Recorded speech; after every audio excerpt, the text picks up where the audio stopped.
Welcome to the Wellness Hub podcast, a show dedicated to uncovering the future of healthy living.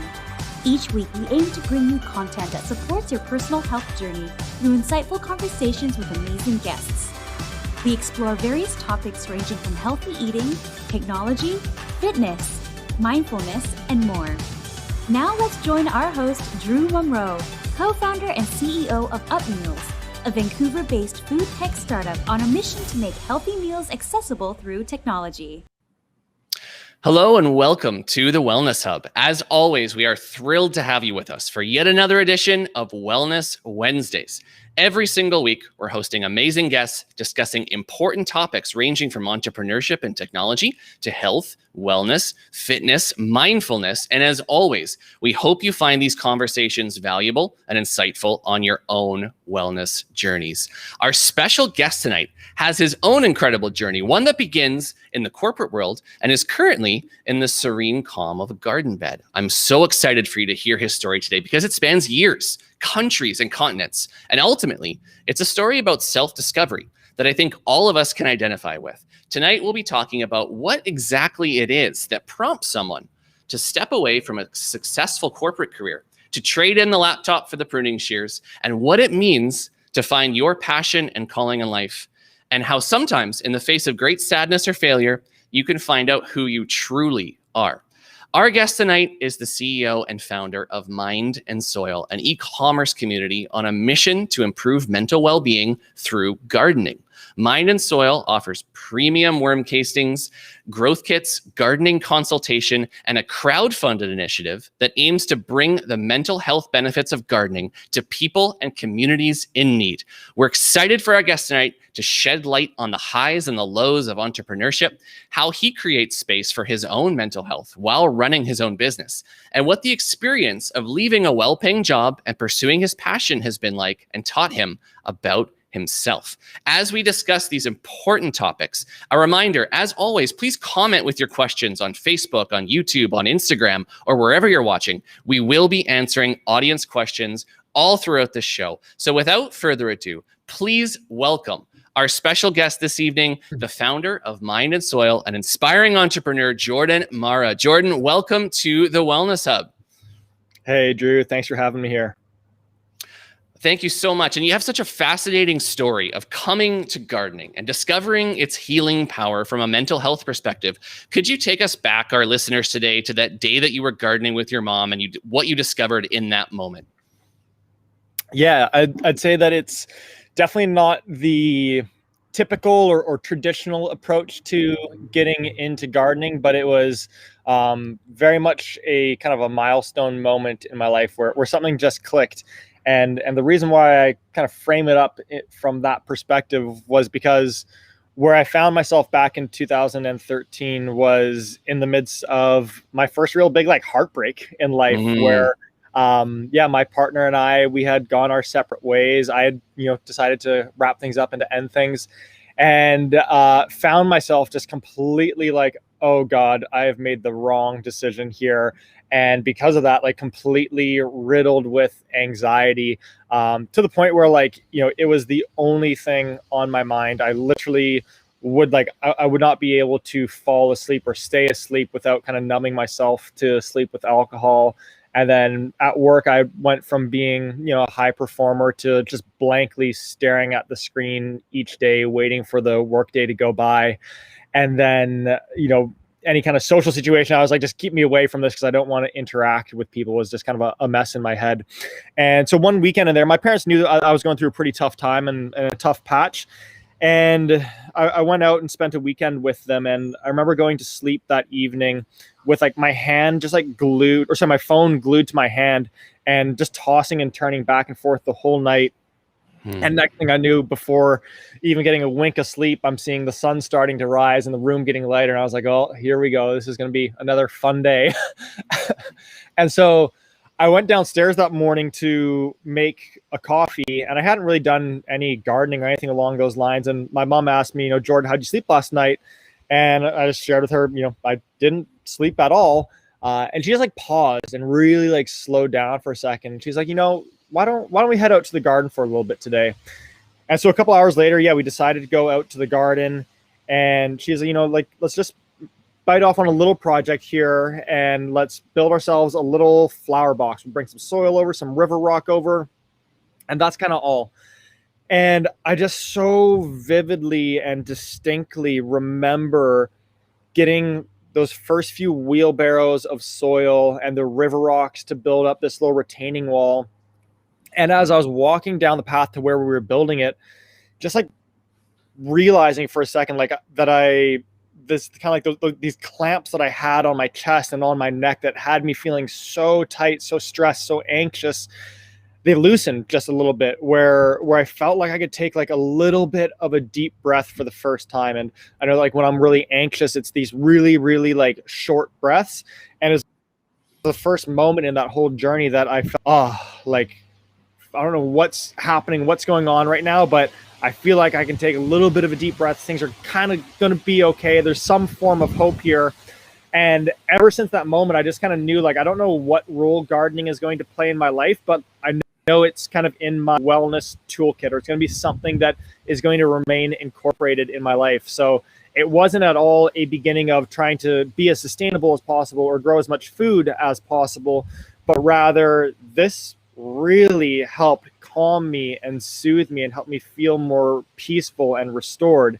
And it's been, a key part of my life ever since then.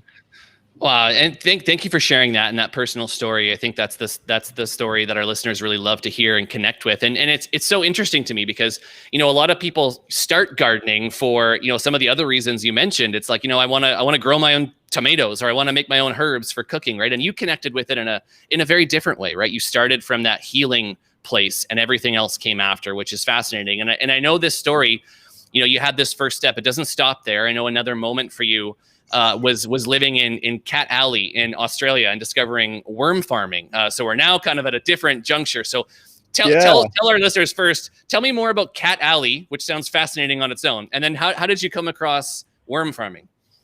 Oh, okay. So Cat Alley is like the coolest little place in Sydney. It's these really old, like my little, I'd almost call it a cottage studio, was built in like 820, and it's this alleyway that over the past 30 years has been just turned into like this beautiful garden space, where all along this alleyway there's all kinds of potters and like bathtubs that have been filled with soil and plants growing all over the place. And I knew that at that point in my life in 2016 that I was craving a little bit of my own garden space. So I ended up kind of, as soon as I walked down that street for the first time for the viewing of that apartment, I was like, this is way outside of my budget. I am for sure going for it. And so I moved in, started, having my own garden space. And one thing that I realized as I settled into living in Australia was that there was no like municipal or government composting system. So anything that you were using in the kitchen, rather than that going into your compost bin or compost pile, was just going into like your rubbish bin off to the landfill. And sustainability does matter to me massively. And at that point, I had already essentially committed to trying to have zero food waste if possible, which was easier here because you've got the city composting systems that are set up. And so I was like, okay, like I'm obviously don't have that at my disposal, but how do I go about, composting some of this food? Because it's silly for it just to be going to a landfill. And so I started researching and looking up, how do I go about composting at home here? And the like first thing that was coming back over and over and over was worm farming. Like, get yourself a worm farm. You get a couple thousand worms in there and they'll eat through everything. And then you've got these worm castings that are amazing for your garden. So I was like, hold on, you're telling me that I could take a tomato off of the vine from the garden, eat 80-90% of it, take that remaining 10%, throw it into a worm farm like 3 feet away from where the garden was, and within kind of 14 to 21 days, it's going to be eaten, decomposed, and turned into a worm casting, their poo, their byproduct, that I could put back into my garden as one of the most amazing natural and organic amendments and fertilizers. Like, I was like, this is amazing. So I made my way down to the kind of hardware store, set up purchased the worm farm, and just like was completely fascinated by it from the very beginning. And then my parents, they came and visited me out there. And once again, kind of a moment with my mom on the gardening journey, she saw how I was describing the worm farm and the fascination of just like this closed ecosystem that I was able to create, where I was able to keep all of these food scraps right within my little complex. And she's like, I've got a feeling that like this gardening worm castings thing, it's going to become something for you. Like this could turn into something for you. And that was just like kind of like big gardening moment number 2. No idea what it would mean at the time, but again, it was very similar to that moment back in 2013. I was like, this is interesting. I'm just gonna like kind of let this simmer on the back burner of my subconscious for a little while here.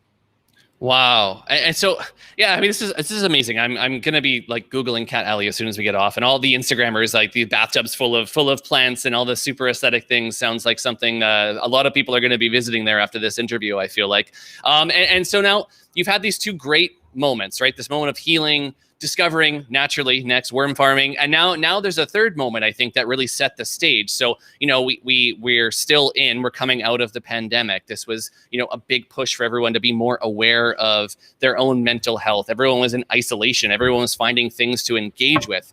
And so tell me, we're here on Wellness Wednesdays here on the Wellness Hub, but tell me about Soil Saturdays and how did that lead to your current business?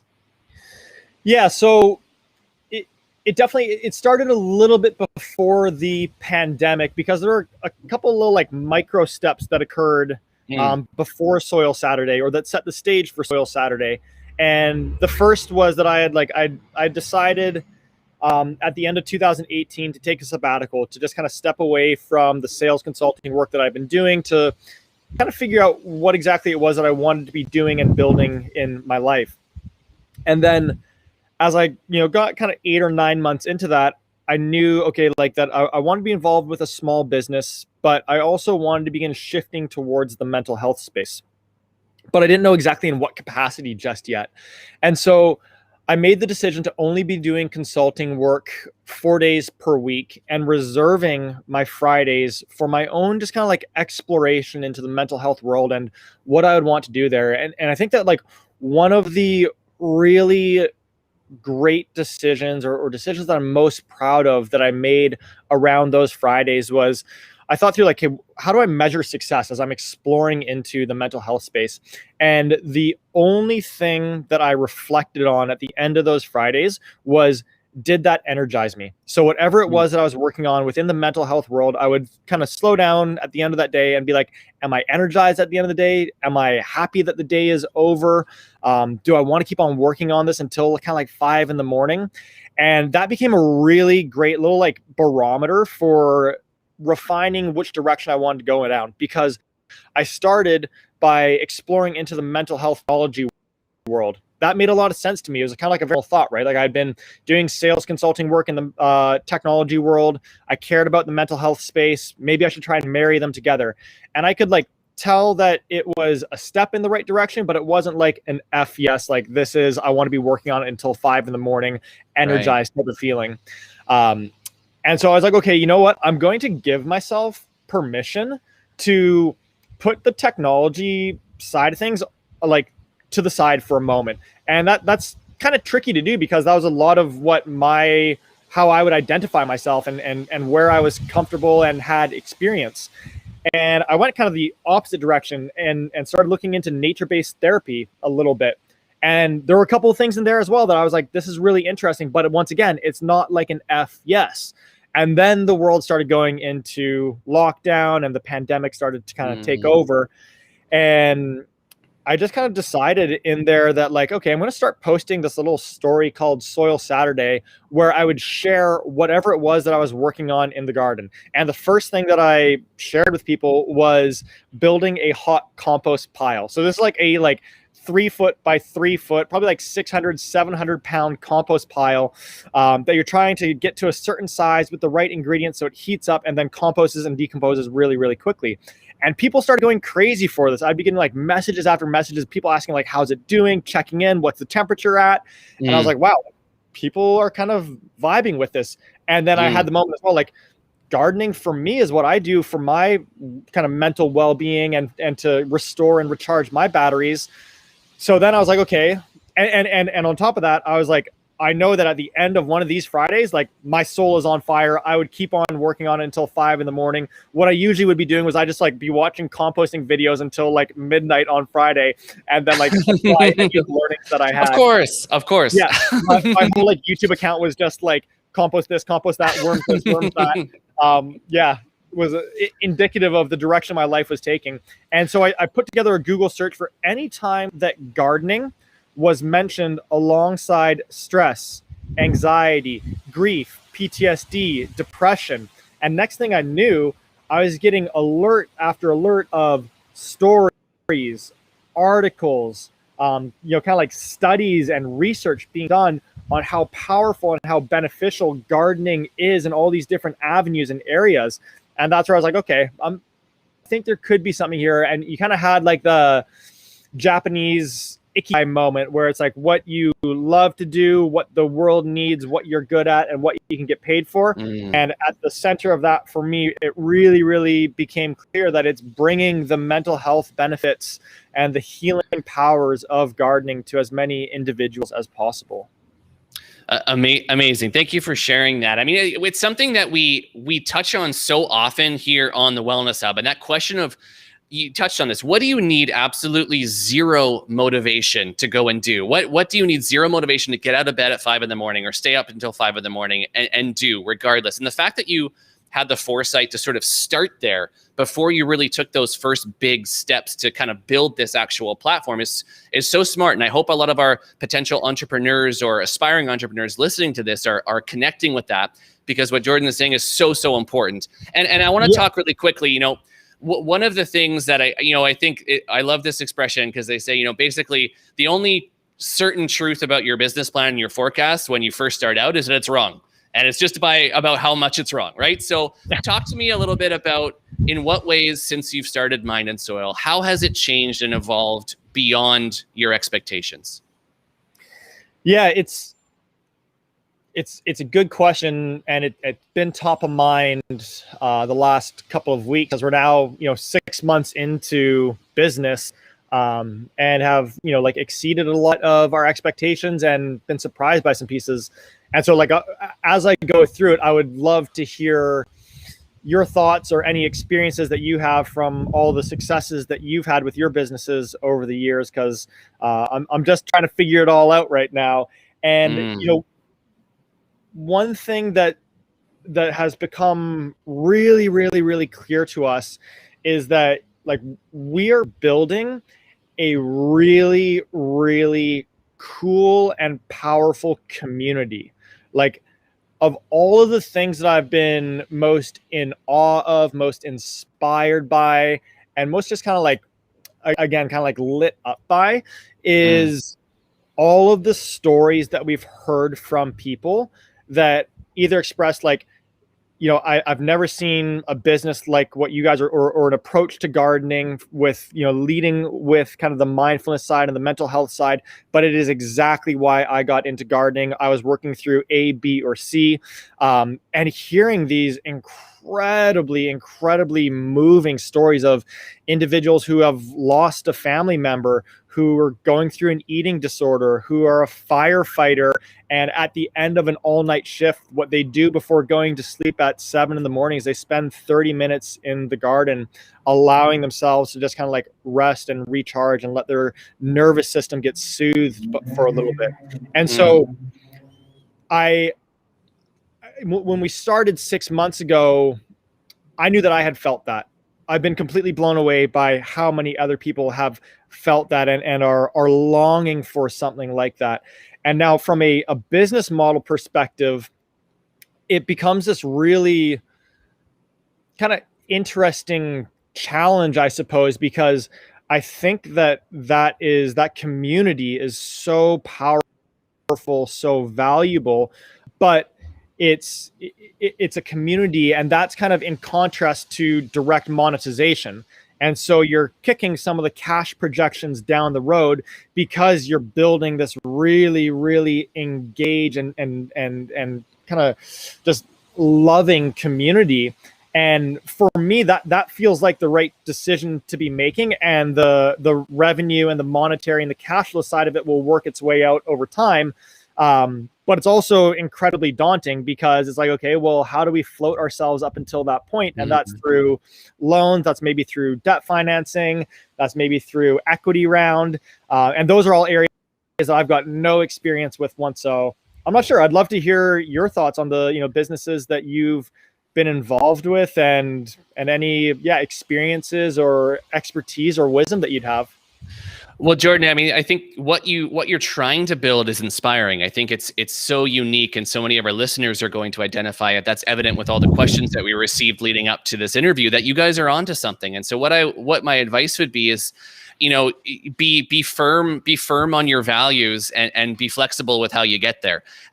You know exactly what you're trying to do and how you're trying to build it, and the path that you take to achieve those goals and that vision is going to be a winding road. It's not going to be a straight line.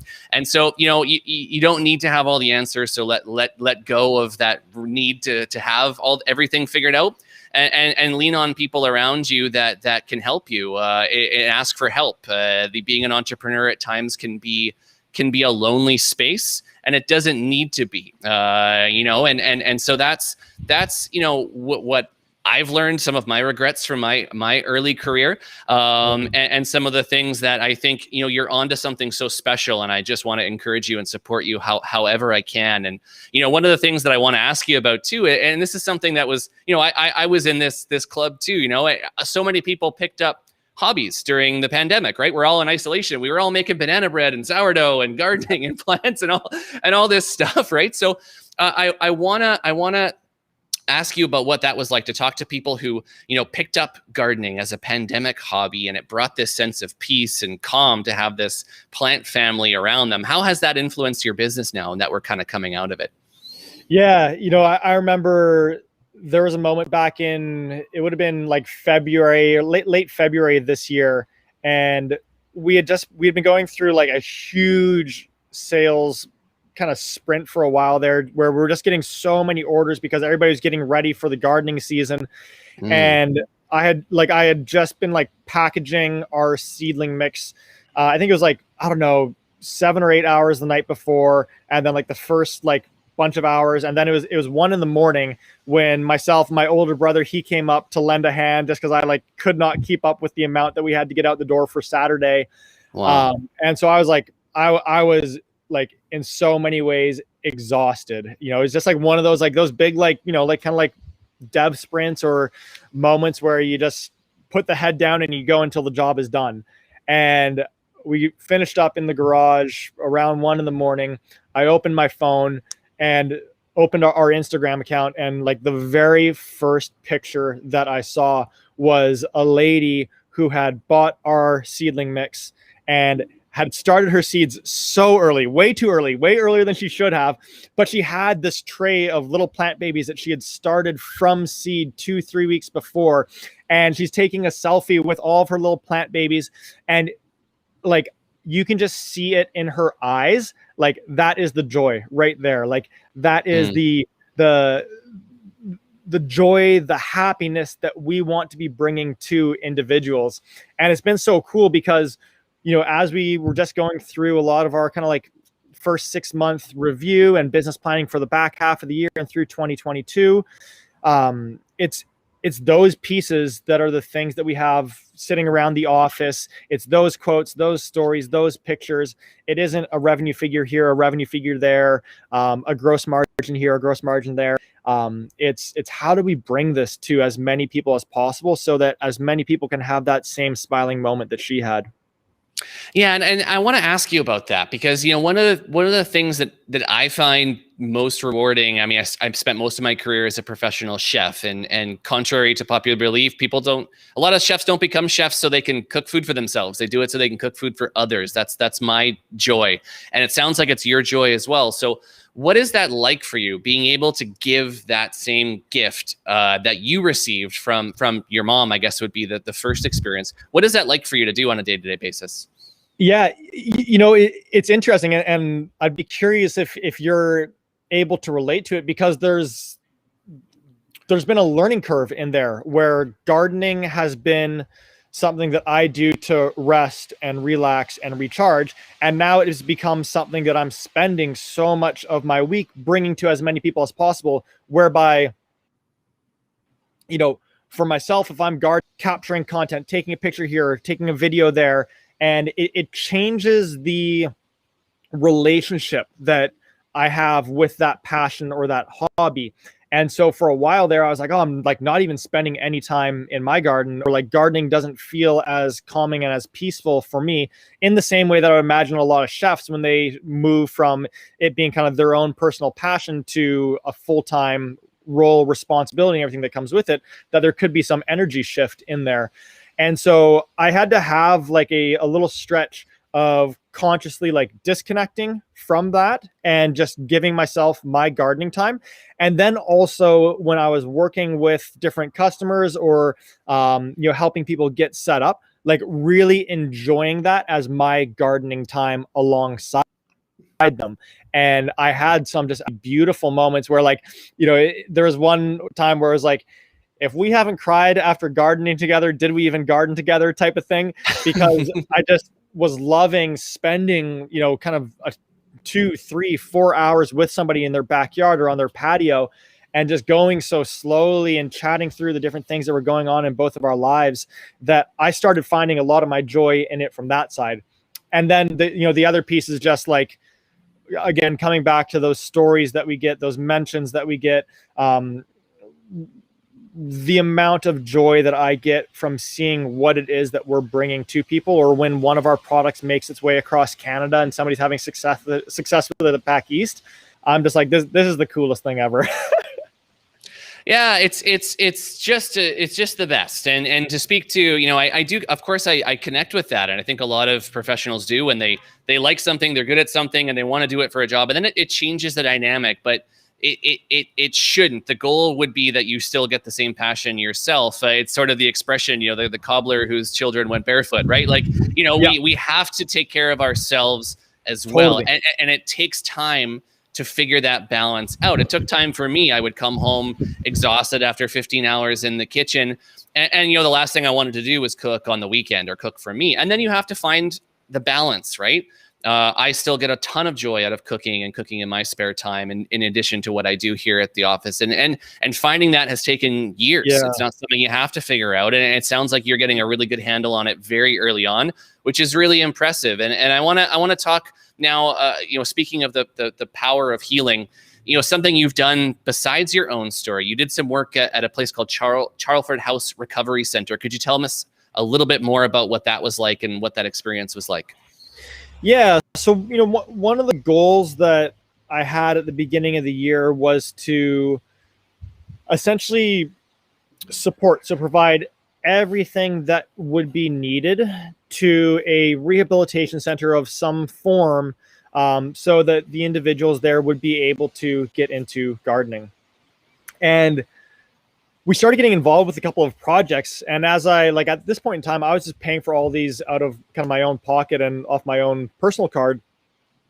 And I started realizing again, like, this community that we have connect with this concept and this approach so deeply that I wouldn't be surprised if there are individuals in our community who would be interested in making a contribution towards a fund that I then direct towards specific projects that come our way or that we come across.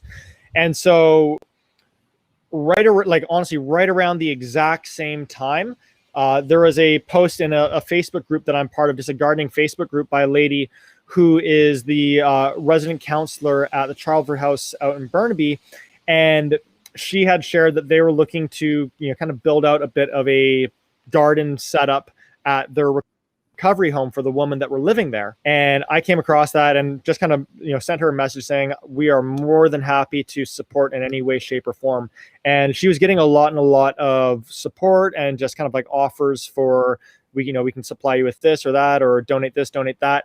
But no real plan in terms like how to take all these loose ends and turn it into something. And so we got together. She sent me a couple of pictures of the space, and immediately I was just like, I can 100% see like what this garden sanctuary is going to look like. And so they continued to collect some things, and then we brought in like a significant amount of the stuff. So all like the landscape fabric that went underneath, all the soil to fill up all the beds, grow lights, seeds, seedling mix, like I'd kind of dreamt of at the beginning of the year, literally everything that they needed to build out a garden sanctuary. And then every Friday, I, once again, just kind of like put a boundary in place that like, I don't care what's going on business wise. I'm going to be out there helping them get this set up. And that was during the busiest stretch of the year for us. Wow. And so every Friday we'd go out there, and I was the only man that was allowed to come through and onto the house and onto the premise. And with the woman, we would just have the most fun on the Fridays, bringing like big totes of soil up the stairs into the backyard, rolling out the landscape fabric all together, moving things around.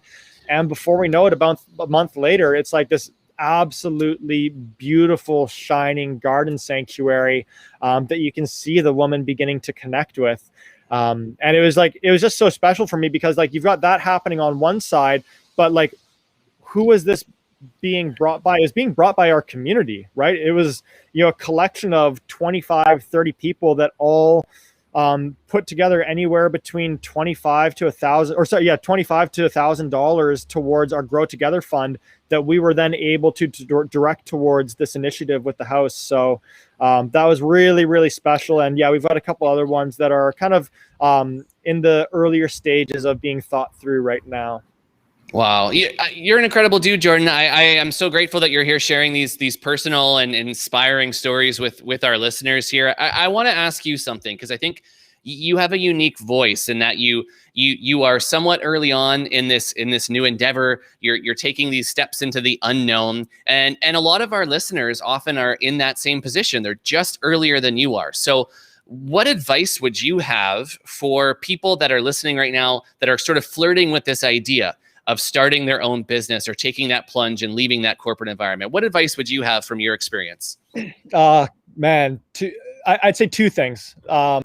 So the thing that I always come back to, and that I've been coming back to for the last 3 years, is that the one certainty in life is that we all die, right? Like at some point in time, we're all going to die. And I've got no idea what happens at that point, which means that we have like this finite amount of time here. And that's where, for me, it's like, from an emotional state perspective, like, what do I want to derive from this life? And I had that kind of moment where I was like, okay, like you can have a great, big, huge old bank account when you die, but like, if you didn't enjoy the life, then you're not going to be able to do anything with that money once you're dead. There was a quote somewhere where like, yeah, like you can't take a U-Haul truck to a funeral or something along those lines, where it was just kind of like, what do you actually want to get out of this life while you're living it? And I always think to like, when I'm, at whatever age in my rocking chair on the patio, and I think back to when I'm in my early 30s, like, do I want to think back like, oh, you really like played it safe there? Or like, that was a crazy, wild adventure that you went on during that period. And those are the stories that I want to have. And that's that's how I frame it up, to kind of like put it into perspective. Like, oh yeah, like I definitely would want to be going on this big adventure. But with any adventure, like there's a lot of unknown, a lot of uncertainty. And so I literally have it tattooed on my arm here. You can't really see the text on the inside there. Okay. But it just says, feel the fear, choose possibility. And the reason why I have that is because anytime that we're thinking through something that we have not yet done and it's in the unknown, there's a lot of fear around that, right? Like, what if it doesn't work out? What if it fails? What if I lose my house? This, that, and the other. And those are all like totally fair thoughts to be having. but that's only one side of the coin. And I think that a lot of times we get stuck in our current state out of a fear of what could go wrong without looking into the possibility of what could go right. And so I give myself that permission to like feel all of those fears, allowed to have those thoughts and those fears and those worries. But like also you're like, I'm forcing you to look into what could go right, what could go as planned or better than planned. And that's where you start going out of this fear state and into this dream state. And as we start to do that, then a level of confidence begins to build where it's like, gosh, like I can't stay in this job that I'm not happy with, or this relationship that I'm not happy with, or the city that I'm not happy with that much longer. Like there are things that I want to get on with and have all the adventure that comes with it. So yeah, I'd say, enjoy the most of the moment and then, feel into all those fears, but don't let it keep you in a stagnant position that you're not happy with. Incredible advice. I love that tattoo you have. I mean, that you could start a podcast tomorrow with that as the title, and like I would be like subscriber guest number one if you'll have me. I think that's an amazing mantra to have on your body. Super, super cool. And I have a feeling I'm one of these people. I'm listening to this now and I'm like, I want to go garden. I want to like grow something. So if all of our viewers want to know, like pretend they're absolute beginners, what are some resources you might recommend for people to get into gardening? Yeah, so that like, and that is the exact individual that we want to help. So when we think about the mental health benefits of gardening and think through anything that you've done for the first time, or like the first time that you're maybe cooking, and it's like, it's a little bit daunting, a little bit scary, a little bit overwhelming. There's this like learning curve that exists before it becomes therapeutic and restorative and calming. Yeah. And we want to flatten and reduce that as much as possible through tons and tons of online education. And then of course, like all of the products that would be needed to be successful in the garden. So incredibly biased. But I would say like, give us a follow on Instagram, because we share tons and tons of content for, exactly how to be, kind of getting your hands dirty for the very first time. And, while I am biased, I am once again, like completely blown away. Like we've got customers who their gardens in their first season of gardening here, having used our products and gone through a ton of our courses, and like their gardens are like performing better than my garden is right now. Where I'm like, you should have had to like work for it a little bit more. But they're like, they're loving it. And it's like, I was having an exchange with one of them yesterday where it's like, we're getting so much joy out of like coming out here and just hanging out in the garden at the end of the workday. So it's at Mind and Soil on Instagram. And then like within our like link tree on our bio, we've got happy hours, which are like live 1 hour gardening sessions, and we're building online courses, kind of a gardening academy that will be launching more for next year, but some of it is already starting to trickle out. Fantastic. We're gonna get to some audience questions in a little bit here. I want to ask one very important question. Every interview here on the Wellness Hub is different. There is one question that is the same, and that question is, what is your favorite go-to meal? Okay, I'm going to say pesto.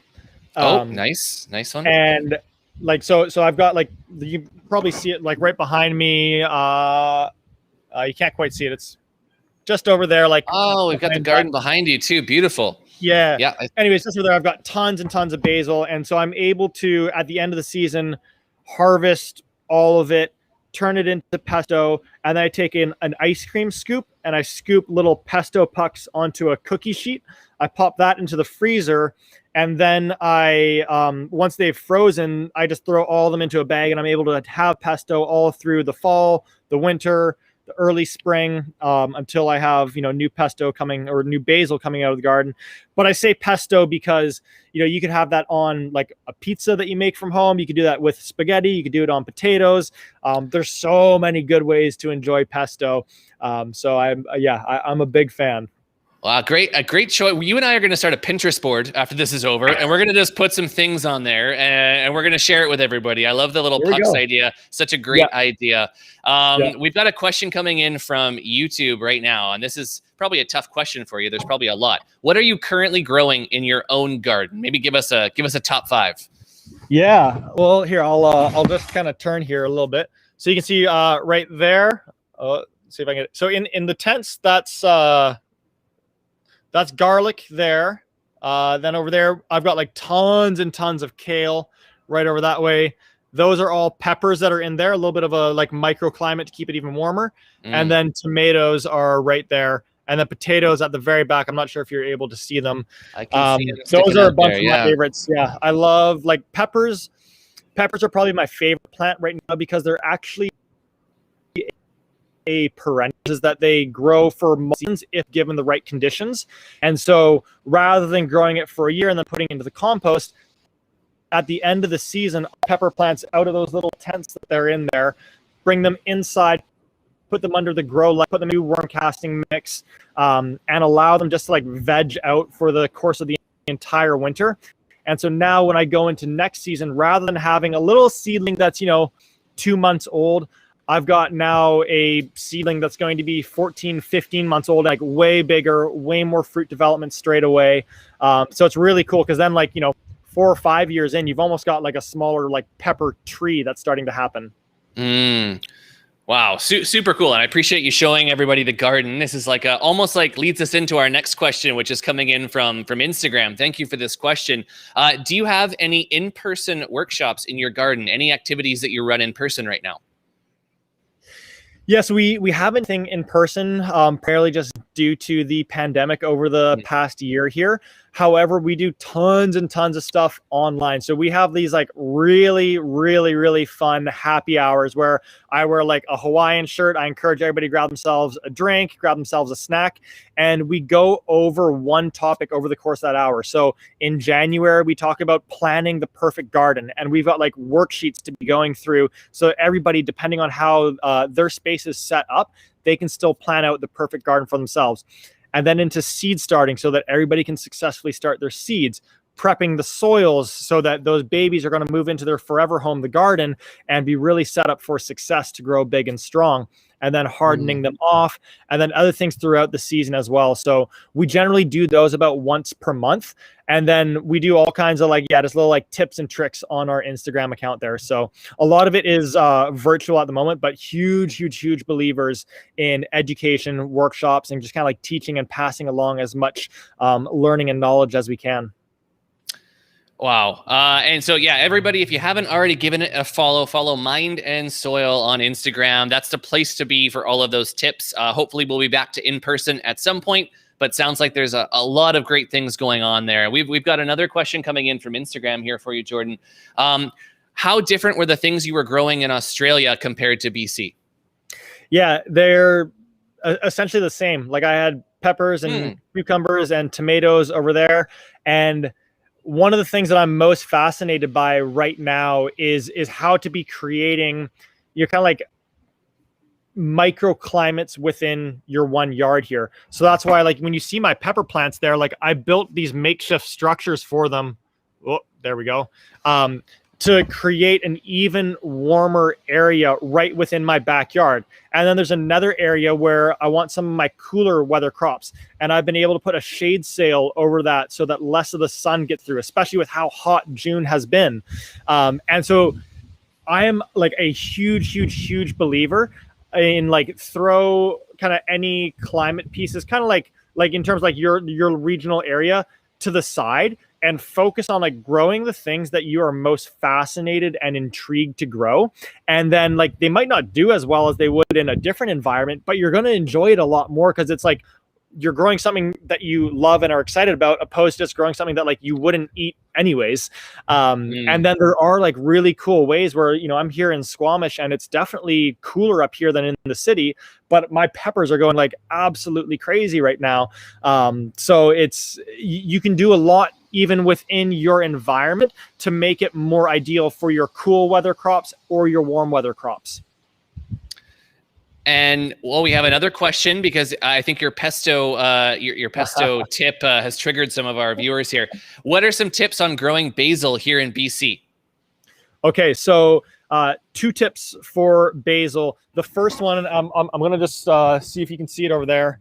I'm not sure if you see those 2 little plastic things right back there. Over there. Sorry, like the camera's like backwards. So I anyways, see it.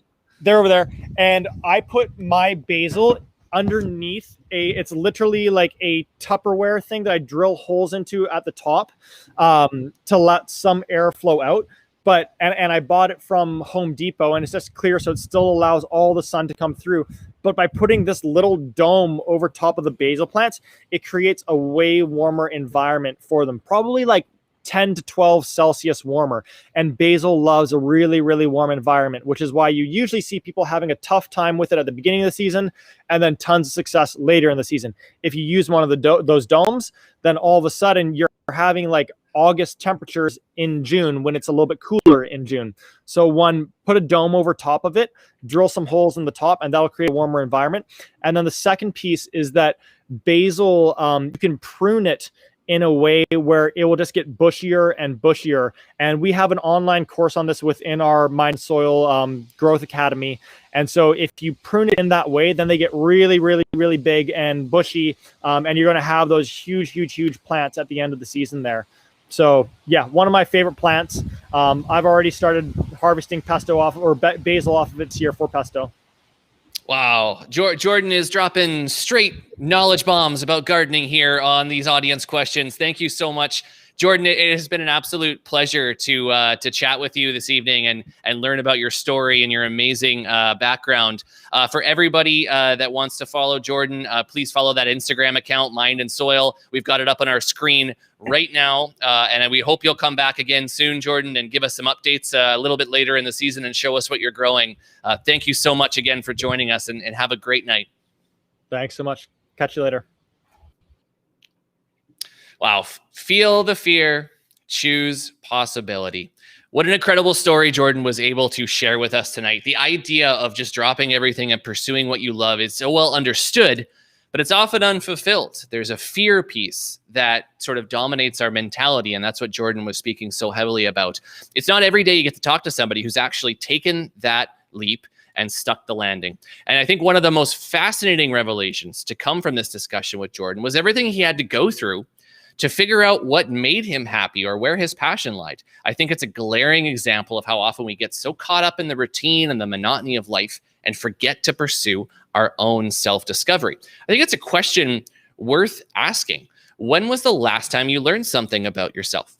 When was the last time you underwent a great change or a revelation? How are you pushing yourself and your own self-growth? It's so easy to overlook. We get caught up taking care of others or tending to our own day-to-day responsibilities. But what about your responsibility to your inner self? And I think if there's something we can learn from our discussion with Jordan today, it's that it's worth it to spend some time on yourself. It's worth it to self-reflect and ask yourself, what motivates you? What are you really looking for in life? How can you add value to others? What do you need zero motivation to get up and do or stay up until 3 a.m. working on? It might be scary or uncomfortable to ponder these questions, but are we better off ignoring them altogether? I don't think so. So I challenge you to take some time for yourself this week. Go for a walk, spend some time in your garden, meditate, whatever it is, and do it alone. Spend some quiet time with yourself. You may not be able to find all of the answers, but you may find the right questions, and that's just as important.